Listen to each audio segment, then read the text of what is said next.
சாலை விரிவாக்க பணிக்காக வெட்டப்படும் மரங்களை வேருடன் பிடுங்கி எடுத்து வேறு இடத்தில் நட்டு வரும் தனியார் நிறுவனம். சென்னை, திருவள்ளூர், காஞ்சிபுரம், செங்கல்பட்டு ஆகிய 4 மாவட்டம் 100க்கும் மேற்பட்ட வன அதிகாரிகளுக்கு மறுவாழ்வு மரம் நடும் பயிற்சி அளிக்கப்பட்டது. 500க்கும் மேற்பட்ட மரங்களுக்கு மறுவாழ்வு அளிக்கப்பட்டுள்ளது. சென்னை கிழக்கு கடற்கரை சாலை நீலாங்கரை முதல் அக்கரை பகுதி வரை சாலை விரிவாக்கம் பணி மற்றும் மழைநீர் வடிகால்வாய் பணிகள் நடைபெற்று வருகிறது. இதனால் சாலை ஓரத்தில் உள்ள ஆயிரக்கணக்கான மரங்கள் வெட்டப்பட்டு வருகிறது.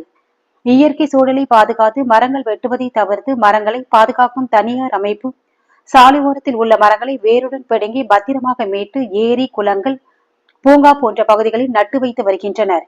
கோயம்புத்தூர் பகுதியைச் சேர்ந்த சையது என்பவர் கிரீன் கேர் எனும் தனியார் அமைப்பு துவங்கி தமிழகத்தில் உள்ள சாலை விரிவாக்க பணிகளுக்காக வெட்டப்படும் முழு மரங்களை பாதுகாத்து மறுவாழ்வு அளித்து வருகிறார்.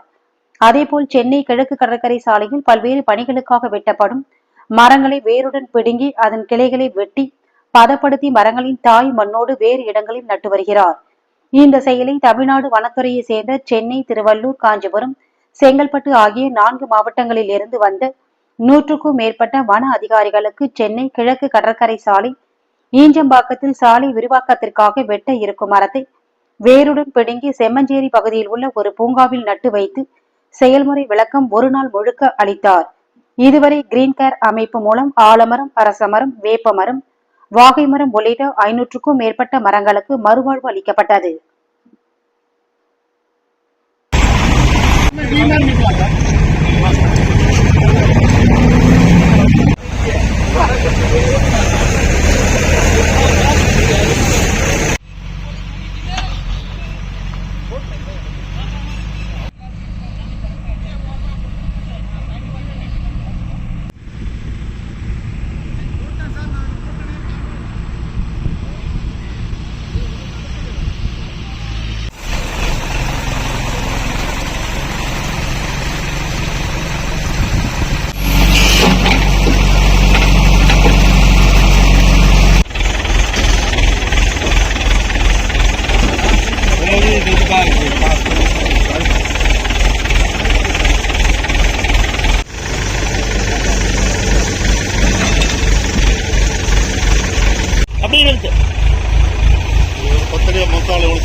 இந்த அளவுக்கு சிரமம் மேற்கொண்டு சேர்றது உண்மையிலே துறையாக வனத்துறையாக எங்களுக்கு மிக்க மகிழ்ச்சியாக இருக்கிறது. துறை செய்ய வேண்டிய பணி ஒரு தனி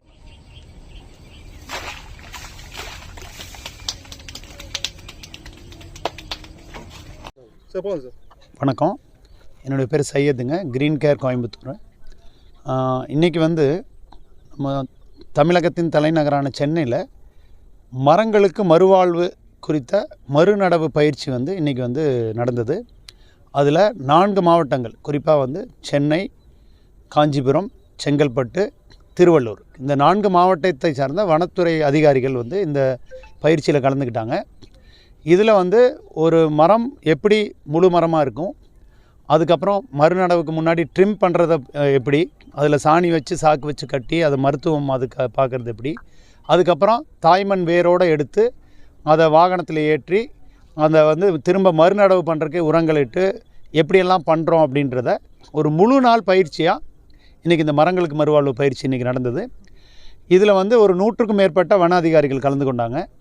அதுபோல் தன்னார்வலர்கள், அந்த கட்டுமான நிறுவனத்தினர், நெடுஞ்சாலைத்துறை அதிகாரிகள், நம்ம ஈசிஆர் சாலையில் நீலாங்கரையிலிருந்து அக்கரை வரைக்குமான சாலை விரிவாக்க பணிகளுக்காக ஒரு 97 மரங்களை மறுநடவு செய்கிற பணியில் உள்ள நிகழ்வு தான் இது. இந்த பணியில் குறிப்பாக ஆலமரம், அரசமரம், வேப்பமரம், புங்கமரம், அப்புறம் வாகை மரம், இது போன்ற நம்ம மண்ணின் மரங்களை மறுநடவு செஞ்சிட்ருக்கோம். இன்றைக்கி பண்ணின மரம் மகிழ மரம் அப்படின்ற ஒரு மரம். இது போன்ற மரங்களெல்லாம் மறுநடவு செய்கிற பணிகளை அக்கறையோட தமிழ்நாடு அரசு வனத்துறையில் உள்ளவங்க நாங்களும் தெரிஞ்சுக்கணும் அப்படின்னு சொல்லி வந்திருக்காங்க. அதில் அவங்களுடைய கேள்விகளும் இதனுடைய சார்ந்த கேள்விகளும் கேட்டாங்க. நிறைய வன அதிகாரிகள் சார் எங்களுக்கு மறுநடவு பண்ணுறதுல ஒரு சில இதில் வளருமா வளராதான்னு தெரியல அப்படின்னாங்க. அதுக்காக நாங்கள் மறுநடவு செஞ்சு இதுக்கு முன்னாடி வச்சுருக்கிற மரங்களையும் பார்த்துட்டு அது வளர்ந்துருக்கிறத பார்த்து ரொம்ப மகிழ்ச்சி அடைஞ்சாங்க.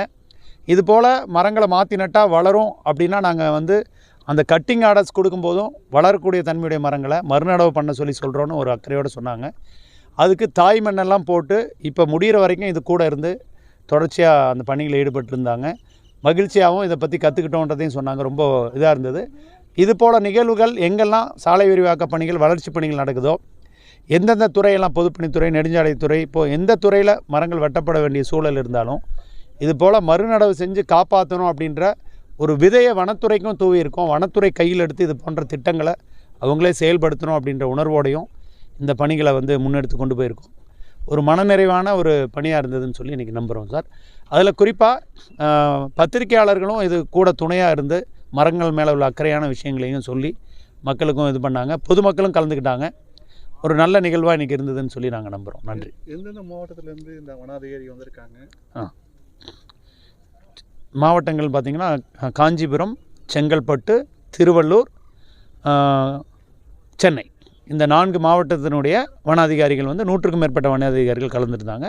அதான் இன்றைக்கி நிகழ்வாக நடந்தது. இதுவரை எத்தனை மரங்கள் நட்டு? இதுவரை வந்து 97 மரங்கள் இங்கே வந்து மறுநடவு பண்ணியிருக்கோங்க சார். இது எப்படின்னா இந்த கட்டுமான நிறுவனத்தினரும் இந்த நெடுஞ்சாலைத்துறை அதிகாரிகளும் இன்னும் எந்த மரங்கள் எல்லாம் வாழ்வு பெறக்கூடிய மரங்களாக இருக்கோ அதை கூட நான் நட சொல்லியிருக்காங்க. அதனால் முடிந்தவரை எதெல்லாம் அவசியமாக இருக்குதோ அந்த மரங்கள்லாம் காப்பாற்றப்படும். சாலை விரிவாக்க பணி ஏதோ செஞ்சோம் போனோன்னு இல்லாமல் இது வாழ வைக்கணுன்ற உணர்வு துறை சார்ந்தும் இருக்குது, நிறுவனத்தினரிடமும் இருக்குது, பொதுமக்கள்கிட்டையும் அக்கறையாக இருக்குது. வனத்துறையும் இப்போ முன் வந்து எங்களோட வந்திருக்கிறது ஒரு மகிழ்வான தருணமாக நாங்கள் உணர்கிறோம் சார். நீங்கள் என்னவா இருக்கீங்க? க்ரீன் கேர் அமைப்பு பேர், நான் தலைவர் க்ரீன் கேர் சார். சையத் என்னோட பேர்.